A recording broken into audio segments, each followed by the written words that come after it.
حديث شيرين قدار بكم پیغمبر صلى الله عليه وسلم شيراتي مدكة نشاني مدكة مفير دكة ابدا دنيا خقري ندن ميفان دكة نامنة پیغمبر صلى الله عليه وسلم دبجا من كانت الآخرة همه جعل الله غناه في قلبه وجمع له شمله وأتته الدنيا وهي راغمة ومن كانت الدنيا همه جعل الله فقره بين عينه وفرق عليه شمله ولم يأته من الدنيا إلا ما قدر له.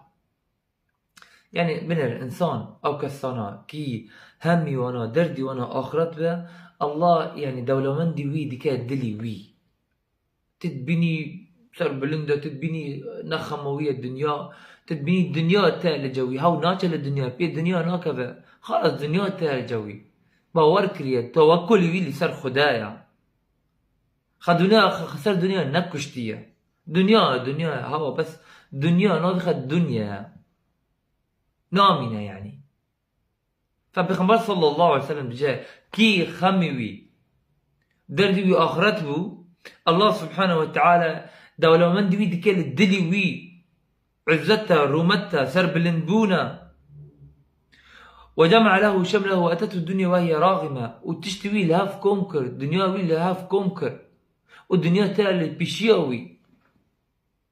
بخل ناحيرة يعني بلام جمع له شمله بخل ناحيرة خلص إيشوي درزك شمكي وكل يا خدا أما عكسي ويها يا كي خمي وي الدنيا بو خدا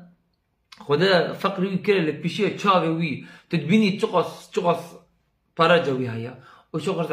عرض الجوي هنا وشقص جوي زار هنا هين زياد دخاذة هين شافي برشية هين تير نبويا هين دخاذة دنيا بي دنيا دكبه رودنا دنيا رادبة دنيا خودك دنيا شافي خاغدك للدنيا خوني خذ الدنيا هو بس دنيا دلي حشك بو وفرق الله عليه شمل هوا أولا تم راد بها الدنيا وبراد خذا وهون خذا وراحتنا وتم نبوشة وتم نفالا هوا دردي خذا كتيا أو الدنيا أو مرض أنا خشي دنياها وبداوي لم يأتيه الدنيا إلا ما قدر له تشتوى نا إلا تنا خذا جيروني قدرون دي جيروني فسن دي تشتوى نا تزياد يعني خد الدنيا قالك جرين ندم دنيا نا تيا ونا خلكي بيشيها تبو عفوا بيشتبو نا خلكي بيشيها تيا خدا أما فقر ناخدها تم وين سري أخا أف دنيا تم ميفاني وميفان لازم جفا دنيا دركبه أف نمولتها مالتا دار الآخرة نا أف دنيا داوي